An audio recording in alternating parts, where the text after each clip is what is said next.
ఓట్ల లెక్కింపు ప్రక్రియ సజావుగా సాగేలా చర్యలు చేపట్టామని తిరుపతి జిల్లా ఎస్పీ హర్షవర్ధన్ రాజు తెలిపారు.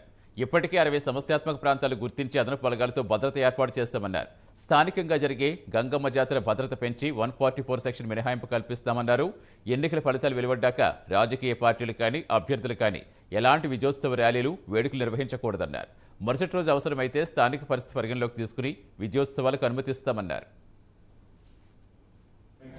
మనకి కౌంటింగ్ ప్రాసెస్ ఎక్కడ కూడా ఎటువంటి ఇష్యూ లేకుండా పీస్ఫుల్గా అయ్యేదానికి కూడా అన్ని అరేంజ్మెంట్స్ అన్ని మెజర్స్ తీసుకోవడం జరుగుతుంది.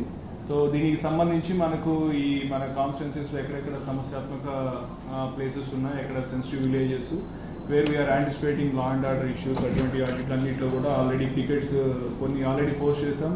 ఇంకొంత ఫోర్స్ ఎక్స్ట్రా ఫోర్స్ వస్తే మేబీ నెక్స్ట్ 2 daysలో కూడా దాదాపు 60 పాయింట్స్ ఐడెంటిఫై చేస్తాం. 60 పాయింట్స్లో కూడా పికెట్స్ పోస్ట్ చేసి ఈ లా అండ్ ఆర్డర్ ఇష్యూస్ ఏమీ అరైజ్ కాకుండా ఉండే విధంగా మెజర్స్ తీసుకుంటాం. అట్లాగే అందరితో కూడా కొంత అవేర్నెస్ కూడా క్రియేట్ చేసి ఎవరు కూడా ఆ రోజు ఎటువంటి ఇన్సిడెంట్స్లో ఇన్వాల్వ్ కాకుండా ఉండే విధంగా మెజర్స్ తీసుకోవడం. అట్లాగే ఎవరైతే ట్రబుల్సమ్ ఫెలోస్ ఉన్నారో వాళ్ళందరినీ ఐడెంటిఫై చేసి ఆ రోజు ముందుగానే వాళ్ళకి కౌన్సిల్ చేయడం, అట్లాగే ఆ రోజు అవసరమైతే వాళ్ళని స్టేషన్లో పెట్టడమా లేకపోతే హౌస్ అరెస్ట్ చేయడమా చేసి ఎటువంటి ఇష్యూ అరైజ్ కాకుండా ఉండే విధంగా అన్ని మెజర్స్ తీసుకుంటాం.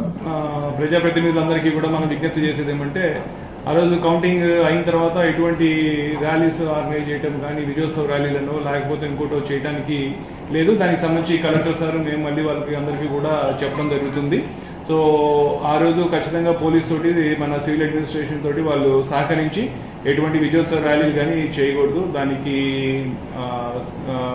ఎటువంటి ఏర్పాట్లు చేయాలో అవి చేస్తాము.